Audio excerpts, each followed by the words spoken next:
Assalamualaikum warahmatullahi wabarakatuh. Subahul khair, kaifa halukum hadzal yawm? Arju an takunu bi khairin daiman insyaallah. Al-yawm sanastamir fi ad-dars ar-rabi' yani at-tahni'ah. Wa fi hadzal yawm sanatarakkazu ila al-kalam wal kitabah faqat. Fahimtum? طيب هيا بنا نبدأ دراستنا اليوم بقراءة البسملة معا. بسم الله الرحمن الرحيم.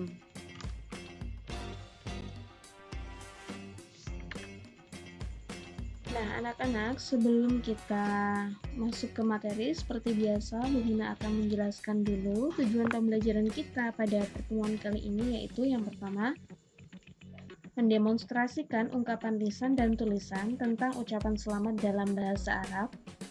Yang kedua, mempelajari perubahan bentuk kata dalam bahasa Arab terkait tema ucapan selamat. Dan yang ketiga, memahami konsep fi'il lazim, fi'il muta'addi, dan fi'il yang kemasukan amil nasab dan amil jazm.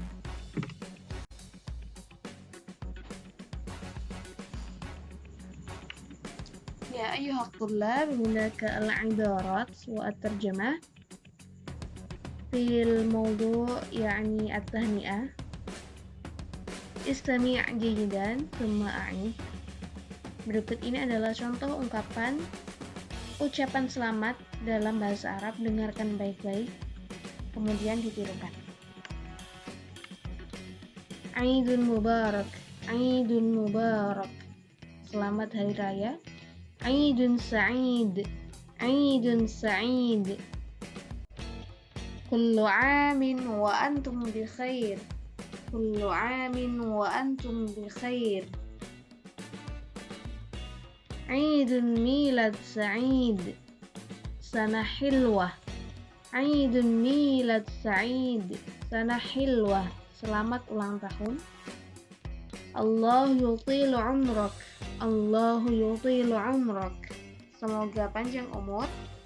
Barakallahu ala wiladati ibnik, Barakallahu ala wiladati ibnik, selamat atas lahirnya putra Anda.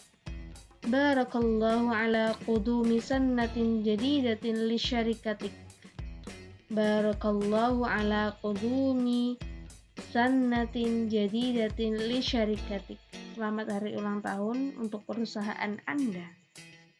Barakallahu fi umrika wa hayatik, Barakallahu fi umrika wa hayatik, selamat ulang tahun.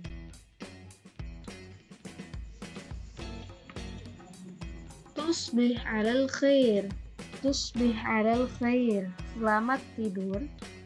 Wa anta min ahli, Wa anta min ahli, selamat tidur. Nah ini adalah jawaban dari tusbih alal khair. Jawabnya wa anta min ahli. Sohan naum ya akhi, Sohan naum ya akhi, selamat bangun tidur. Sohallahu badanak, Sohallahu badanak, semoga sehat selalu. Hani'an mari'ah, Hani'an mari'ah, selamat makan. An'amallahu alaik, An'amallahu alaik, semoga Allah memberi nikmat kepadamu juga. Fi hifdillah, Fi hifdillah, selamat jalan. Fi amanillah, Fi amanillah, selamat jalan. Syafaakallah, Syafaakallah, semoga Allah menyembuhkanmu. Sa'idun mutazawwij, Sa'idun mutazawwij, selamat menikah. Mubarak, barakallah, Mubarak, barakallah, sukses penuh berkah. Barakallahu fiik, Barakallahu fiik, semoga Allah memberi berkah kepadamu. Barakallahu binajahika fil imtihan, Barakallahu fi najahika fil imtihan, selamat atas lulusnya ujian Anda. Barakallahu laka ala najah, Barakallahu laka ala najah, Selamat atas keberhasilan Anda. Barakallahu ala wadhifatikal jadidah. Barakallahu ala wadhifatikal jadidah. Selamat mendapat tugas baru. Barakallahu ala taqaddumik. Barakallahu ala taqaddumik. Selamat atas kenaikan pangkat Anda. Barakallahu laka ala al-minhatid dirasiyah.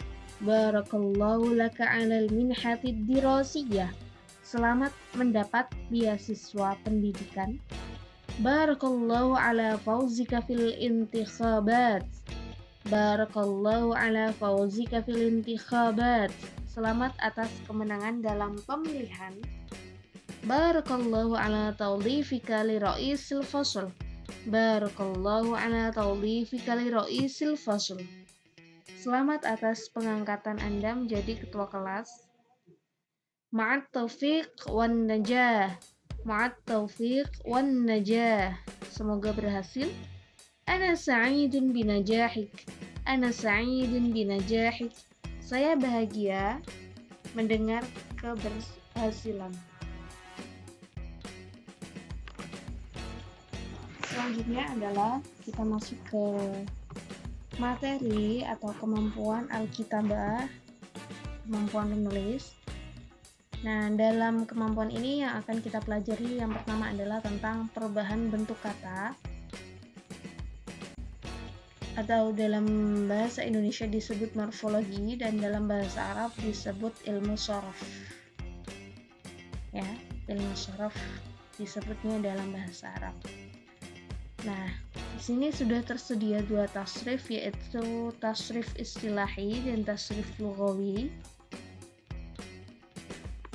Dalam tasrif istilahi ada beberapa kategori. Yang pertama fi'il madhi, fi'il mudhari, masdar, isim fa'il, isim maf'ul, isim makan, dan isim alat. Di sini tersedia contoh najaha. Najaha adalah fi'il madhi. Ini biasanya menjadi acuan bentuk kata dasar yang pertama, yaitu berupa fi'il madhi. Najaha, yanjahu. Jadi kalian misalkan mau mencari di kamus berbahasa Arab, kalian juga harus tahu ilmu shorof ini terlebih dahulu.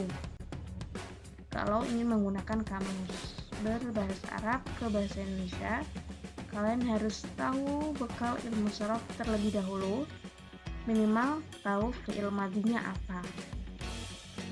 Nah, kalau kalian sudah tahu fi'il madhinya apa, nanti kalau mau mencari di kamus, sudah ketemu fi'il madhinya, kalian cari fi'il madhinya. Nanti setelah itu di bawah fi'il madhi nanti akan ketemu bentuk lain dari fi'il madhi tersebut. Ketika menjadi fi'il mudhari seperti apa, kemudian masdar seperti apa, isim fa'il seperti apa, dan seterusnya.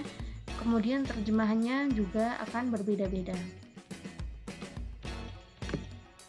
tergantung dari bentuk kata tersebut, apakah dia fi'il madhi, fi'il mudhari, masdar, isim fa'il, isim maf'ul, isim makan, ataupun isim alat. Di sini contohnya najaha, yanjahu, najahan, atau kata masdarnya ya itu juga bisa najahan, najahan, najahan. Nah, isim fa'ilnya berarti adalah subjeknya atau pelakunya, yaitu najih, najih atau najih atau najih. Nah, di sini artinya adalah orang yang sukses, karena najaha adalah artinya sukses atau berhasil. Berarti kalau najih atau najih artinya adalah orang yang berhasil. Manjuh, selanjutnya isim maf'ulnya yaitu manjuh, artinya adalah orang yang disukseskan. Orang atau benda yang disukseskan itu disebut manjuh.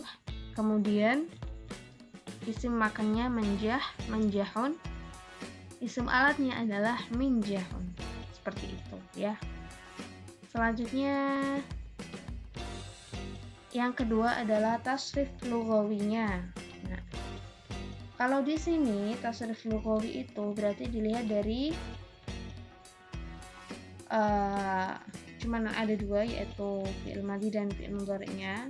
Di contoh ini dilihat dari jumlah pelakunya, itu tasrif lughawi ya, berdasarkan dhamirnya, apakah dhamirnya huwa, huma, hum, hiya, huma, hunna, ana, atau seterusnya.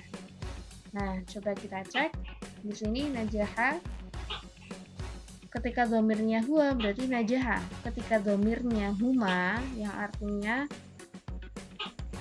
mereka dua orang, laki-laki ataupun perempuan, itu huma.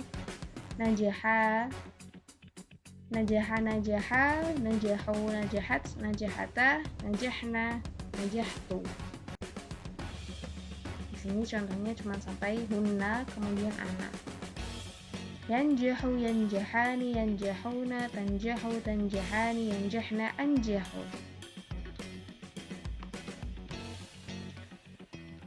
Najahta, najahtuma, najahtum, najahti, najahtuma, najahtunna, najahna. Nah, ini penggunaannya berdasarkan isim dhamirnya ya. Kalau huwa najaha, kalau anta najahta, kalau ana najahtu, kalau nahnu najahna. Dia berhasil berarti huwa najaha. Kamu berhasil, anta najahta. Saya berhasil, ana najahtu. Kita berhasil, nahnu najahna. Itu ya. Atau kalau bentuk fi'il mudhari'nya berarti huwa yanjahu, anta tanjahu. Dia berhasil, kamu berhasil. Nah, untuk fi'il madhi berarti itu sudah berlalu ya, keberhasilannya itu berarti sudah berlalu, sudah terjadi, atau dalam bahasa Inggris disebut past tense.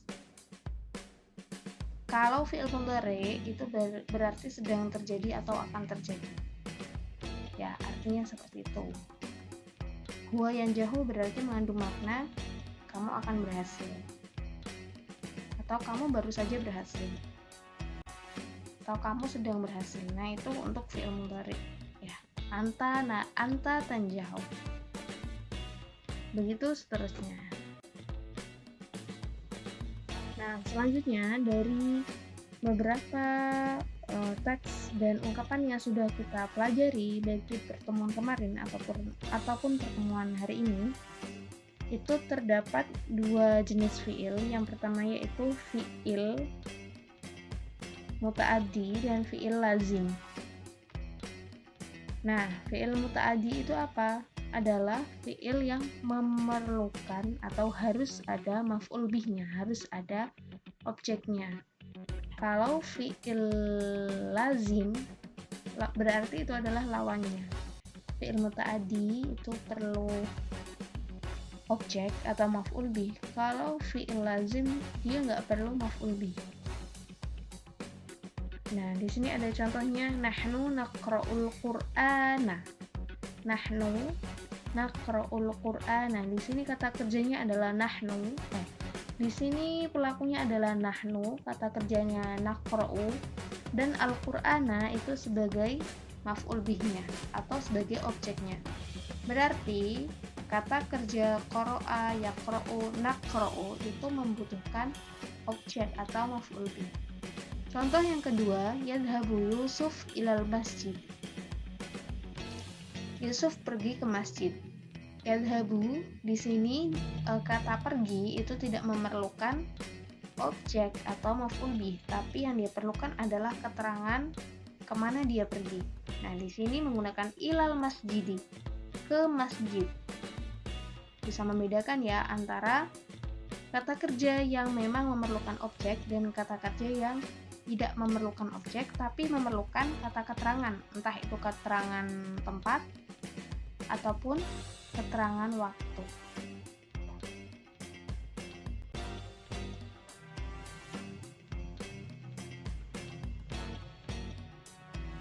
Nah, di sini selanjutnya yang akan kita pelajari adalah fi'il mudhari yang kemasukan amil jazm dan fi'il mudhari yang kemasukan amil nasab. Di sini sudah tersedia dua pola kalimat. Yang pertama, lam atanawal ad-dawa'a. Lam atanawal ad-dawa'a. Dan yang kedua, yajibu an usa'idaha. Yajibu an usa'idaha. Nah, dalam dua pola kalimat tersebut sama-sama terdapat fi'il mudhari. Pada pola yang nomor 1, asalnya berharokat dhammah, yaitu atanawalu.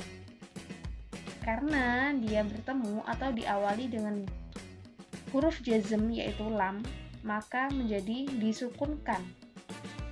Karena alamat jazmnya adalah sukun, maka menjadi atanawal. Lam atanawal ad-dawa'a. Lam atanawal ad-dawa'a. Contoh yang lain dalam Al-Quran seperti lam yalid walam yulad. Itu kan sama-sama sukun. Yalid, yulad. Kenapa sukun? Karena bertemu amil jazm berupa lam. Dan alamat jazmnya adalah sukun. Selanjutnya, fi'il mudhari pada pola yang kedua asalnya berharokat dhammah juga. Namun karena diawali dengan huruf nasab an, yajibu an usa'idaha. Tadinya kan usa'idu. Karena diawali dengan huruf nasab an, maka menjadi usa'ida. An usa'idaha. Sebelum ada an berarti usa'iduha. Tapi karena ada an di depannya maka harus berubah menjadi an usa'idaha. Begitu penjelasan tentang fi'il mudhari yang bertemu amil jazm dan amil nasab. Nah, itu dia materi yang bisa Bina sampaikan hari ini.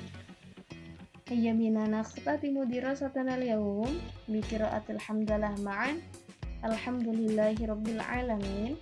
Syukran ala husni ihtimamikum. Allahumma wafiq ila aqwamit thariq. Wassalamualaikum warahmatullahi wabarakatuh.